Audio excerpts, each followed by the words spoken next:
John Odom here again with Groove with Passion Drum Lessons here in East Orlando. And today I'd like to talk about the hi-hat Gliss, okay?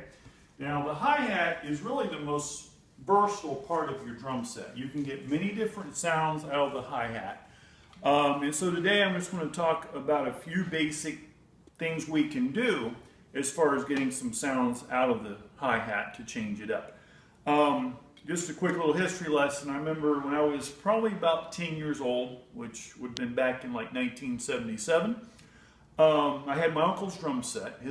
My uncle's was the first drum set I ever played on. And sitting there one day just playing around, and I had been watching the gentleman who was my drum teacher in church, learning from him. And so I was sitting here playing around with the hi-hat, and I kept playing around, and I finally said, oh my goodness, I can play that. I remember being so excited by being able just to get that sound out of the hi-hat. Of course, now it's something I've done thousands of times since then, and definitely is one of my favorite sound effects on the drum set. I think it is probably for a lot of drummers. But basically the hi-hat Gliss, there's different ways to play it. One common way, okay, is to play with the tip of your stick on top, okay? And so the way you play this, and again, there's variations, okay? But typically, okay, it depends on how long you want to leave the hi-hat open, okay? You can close it right away. If I'm going to play it in a groove, just then I was playing basically a disco groove, which is played like this.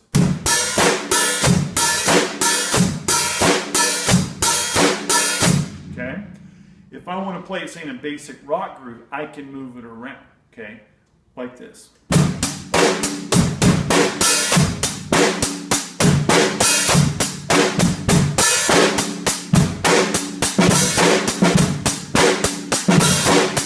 Okay? If I want to start adding in some snare drum notes, I can do that. I can even use the hi-hat Gliss in a fill as well, okay?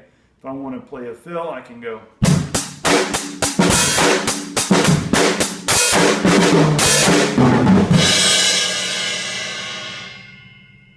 And there's a lot of different ways, different places to insert a hi-hat Gliss. Now, that's playing with the tip on top. That's that sound. I can also play with the shank of the stick, and I can play on the edge of the hat, okay? And I'm actually hitting the top and bottom cymbal at the same time. Okay? You get more of a cutting sound there. Okay? So it depends on what you're looking for. If you want a cutting sound, you can do that. I can even do a quick, like a hi-hat bark, that's referred to. Okay? A hi-hat bark. Okay? Then I can even let the hi-hat up a little bit, just ever so slightly, let the top cymbal up and get a sizzle. So this is a very common, I can play quarter notes with the sizzle with the basic rock groove, and I'm just slightly opening the hi-hat.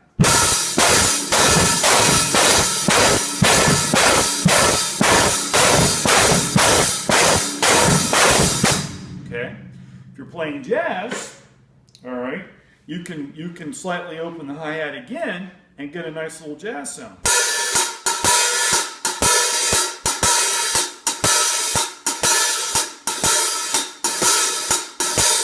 Okay. Now these are A-custom cymbals. A-customs are not really made for jazz because they're very cutting, very bright, but I think you get the idea. So these are just a few examples of how versatile the hi-hat is. Definitely one of the most versatile parts of your drum set. And adding it in at different places. Now, it's not something you want to overplay. It's very easy to get, I guess, a little overzealous. You can overuse it, so you wouldn't want to do that. However, a well-placed hi-hat, embellishments and little nuances with the hi-hat can really spice up your groove. You got to make sure it's played in time. Everything has to be played in time. You don't want to speed up or slow down when you are adding these hi-hat sounds, but it really is a nice way to just add some nice, some sound effects to your different grooves. So for lessons like this, ideas and different ways to get different sounds out of the drum set, changing up grooves, learning your favorite songs, please contact me. The information is here on the video. Again, my name is John Odom. I am a Drumeo instructor with Drumeo.com. I teach here in East Orlando. Please contact me. Thank you for watching. Also, please check out my Facebook page. Please like it while you're there. I appreciate you watching today. Hope you have a great day. Have fun drumming.